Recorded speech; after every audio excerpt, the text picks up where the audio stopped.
Boa noite, Rio de Janeiro, Rádio Manchete Vai da Samba. Aqui quem fala é André Filosofia, diretamente da Terra da Garoa, retomando o quadro Carnaval Sem Fronteira. E hoje estou com um grande convidado, um dos maiores baluartes do Carnaval de São Paulo, embaixador do samba, diretor cultural da UESP e diretor da harmonia há muito tempo da campeoníssima do Carnaval de 2015, Vai, o senhor Fernando Penteado. Boa noite. Fernando, a gente sabe que causou uma grande comoção um enredo sobre Elis Regina, chegou até o Rio de Janeiro, né? Enfim, foi noticiado em todos os jornais do Brasil, enfim. Conta um pouquinho como é que foi a escolha desse enredo da Elis Regina e se vocês esperavam toda essa repercussão que teve na avenida, no período pré-carnaval, enfim, todo esse reconhecimento diante dessa homenagem. O sucesso do enredo a gente já esperava pelo nome da de quem é, né? Falar de Elis Regina é uma sumidade no Brasil e no mundo, né? A gente esperava sim o sucesso do nome dela. Cabia a nós só ter que fazer e como fazer isso na avenida. Foi o que nós fizemos. Nós não contamos a vida da Elis Regina, e sim a voz dela, né? Que era simplesmente Elis, a fábrica de uma voz na transversal do tempo. E apostamos nesse enredo musical, assim como apostamos em 2011, quando nós falamos do maestro João Carlos Martins. E nos deu sorte o tema musical. E Elis Regina, nós apostamos nisso e realmente deu certo, graças a Deus campeã, com 3 décimos na frente da segunda colocada, e nós sabemos que hoje 1 décimo é muita coisa, 3 décimos. Não era qualquer segunda colocada, era tricampeã do Carnaval. Tricampeã do Carnaval de São Paulo, uma grande escola de samba, uma cidade da leste, sem fazer nada. Teve alguma pessoa que teve a ideia inicial ou foi um conjunto de pessoas que chegou? Da Maria Rita, enfim, também. Nós já tínhamos um contrato com a Maria Rita, mas não estávamos pensando nesse enredo, estávamos trabalhando em outros enredos. E reunimos toda semana. Aí o nosso vice-presidente, Tobias da Vai, que é presidente de honra da Vai, e hoje atua como vice-presidente também, tem uma casa noturna e um dos filhos da Elis foi jantar comigo lá na casa e conversaram, trocaram ideia. Ele falou que a mãe dele, no caso esse ano, faria 70 anos, daria bom enredo. Aí o Tobias já pescou isso, nos avisou. Já no dia seguinte nós estávamos sentados junto com o João Marcelo, os irmãos da Maria Rita. Agora uma curiosidade que a comunidade carnavalesca do Rio tem e que na altura do acontecimento não foi muito explicado, a gente não soube o porquê. A gente sabe que o começo do trabalho da aula musical foi feito com o Marcinho, né? O Márcio Picanha, que a gente conhece lá no Rio, o Márcio Alexandre e o Luizinho Danças, o intérprete já foi da Por da Pedra, do Mocidade Padre Miguel, enfim, de Santa Cruz. Por que esse casamento não deu certo e depois teve a troca do Luizinho pelo Gilcinho? Conta um pouquinho pra gente como é que foi esse processo. Nós já tínhamos um trabalho iniciado com o Marcinho desde o outro carnaval, que ele veio para defender um samba enredo, e nós já logo observamos ele ali naquele samba e já seguramos ele para fazer parte da nossa equipe de intérpretes da escola. E ele veio muito bem no carnaval passado, veio muito bem cantando. E seguramos ele para esse carnaval, mas queríamos uma outra voz, queríamos sempre uma dupla ali fazendo um trabalho no campo. E já namorávamos o Luizinho Andança há muito tempo, que realmente é um grande intérprete, né? Por onde passou sempre trouxe a sua nota e sempre deixou uma marca boa. Grande ganhador de samba enredo também. Disputa. Ele veio para trabalhar com a gente, mas depois a gente viu que a voz dos dois não casavam. Não casavam. E sempre quando tinha que fazer a gravação, era baixar o tom para um, era levantar o tom para o outro. Aí chamamos o Luizinho, pedimos desculpa a ele pelo tempo que ele perdeu com a gente, mas ficou uma grande amizade. E aí ficou o Marcinho e fomos atrás de uma outra pessoa que também já tinha feito um trabalho com a gente e já tem a cara do Vai, conhece a escola, que será campeão. Agora, em relação entrando ao Carnaval 2015, em relação aos jogadores, o senhor como um cidadão do samba, tanto tempo no métier, né? O que o senhor considerou em julgamento? Claro que a sua escola foi contemplada com as notas máximas e com o primor da avaliação em relação ao corpo de jurado, mas o senhor, tecnicamente, analisando no global, não só a Vai, o senhor acha que teve um parâmetro de justiça Ou seja, o trabalho foi bem feito pelo próprio jurado? O que o senhor poderia comentar acerca disso? Olha, falando assim, justiça, assim, em termos de julgamento, cada um tem uma ótica. Né? A ótica de quem ganhou é uma e a ótica de quem perdeu é outra. Né? Mas a gente avalia um todo. Eu acho que os jurados esse ano teve um avanço. Nós nunca vamos ter um jurado 100%. Nós nunca vamos ter, porque ele é ser humano e ele é passivo de erro. Então a gente quer um jurado que erre menos. Ou esse ano mesmo, nós ganhando carnaval, em algumas notas nossas, houve uma discrepância, talvez não na nota, não vamos dizer isso, mas na justificativa do próprio jurado, do embasamento.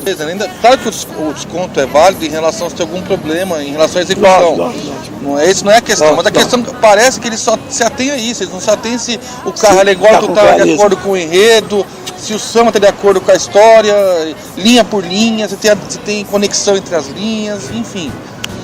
Isso a gente vê assim, o que acontece muito também, quer dizer, um bom samba enredo, um samba com uma boa melodia, ele te leva a você, às vezes, até passar batido alguma coisa.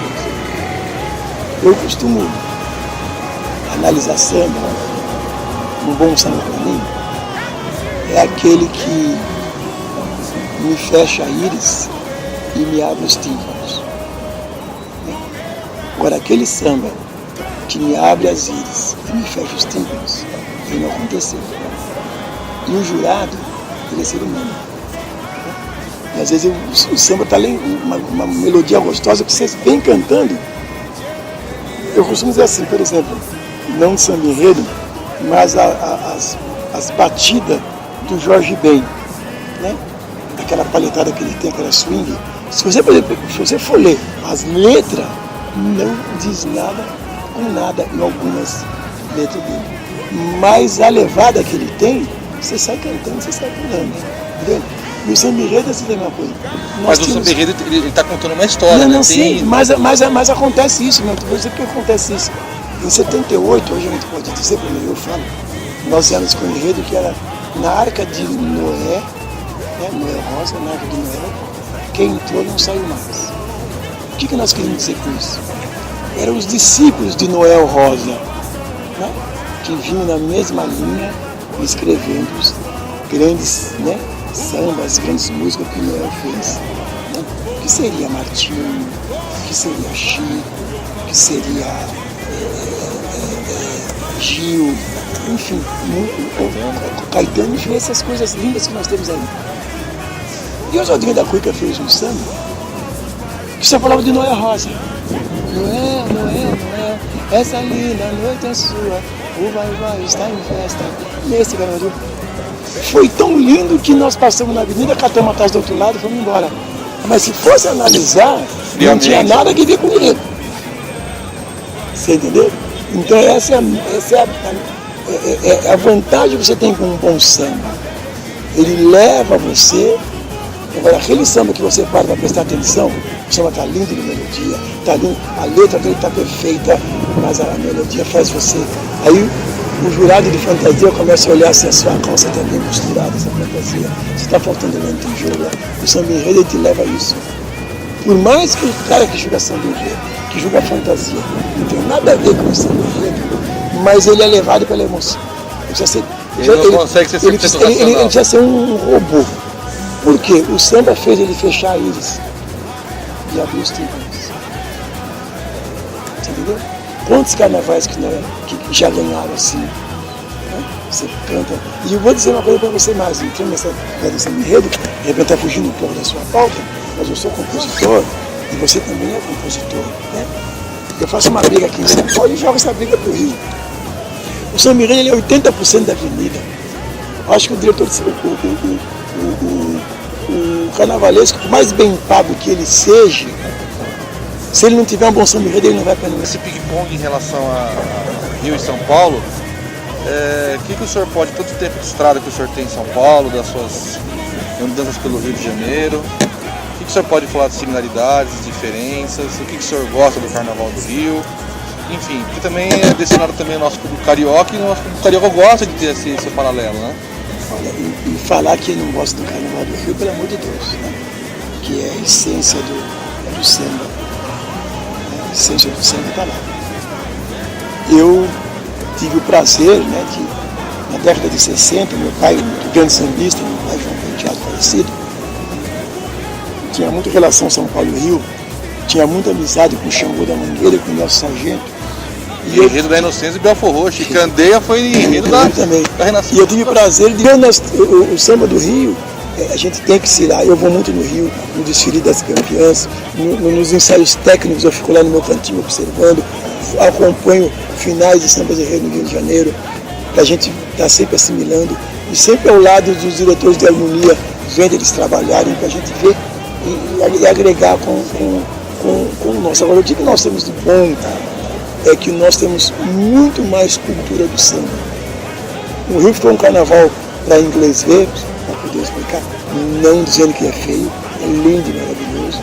O espetáculo passa na vida assim, umas coisas que nos enchem os olhos, mas o sambista mesmo assim, a avenida, eles perderam a notoriedade. Aqui a gente comanda o samba. O sambista de São Paulo aqui comanda o samba. Sabe? Se eu chegar com meus 61 anos de vai-vai na frente da minha escola e falar não vai entrar, e a minha escola não vai entrar. Gostaria de agradecer essa aula de carnaval que eu pude presenciar aqui, foi uma testemunha. Todos nós da Rádio Manchete estamos sendo privilegiados, e eu estou lá do senhor. E gostaria de lhe convidar para uma próxima oportunidade, já nesse ano ainda, o senhor fazer uma nova entrevista agora falando como embaixador do samba paulistano, como diretor de cultural da UESP, que do Rio não sabe, é similar à associação que lida com os grupos menores. Nosso objetivo também não é só valorizar as grandes escolas, enfim, mas também valorizar o samba em si, e o samba é composto por todas as agremiações, sejam elas maiores, mais midiáticas ou menos midiáticas, que são as que estão no grupo da UESP. Eu que agradeço a você a oportunidade que vocês me deram, o pessoal da Rádio Manchete.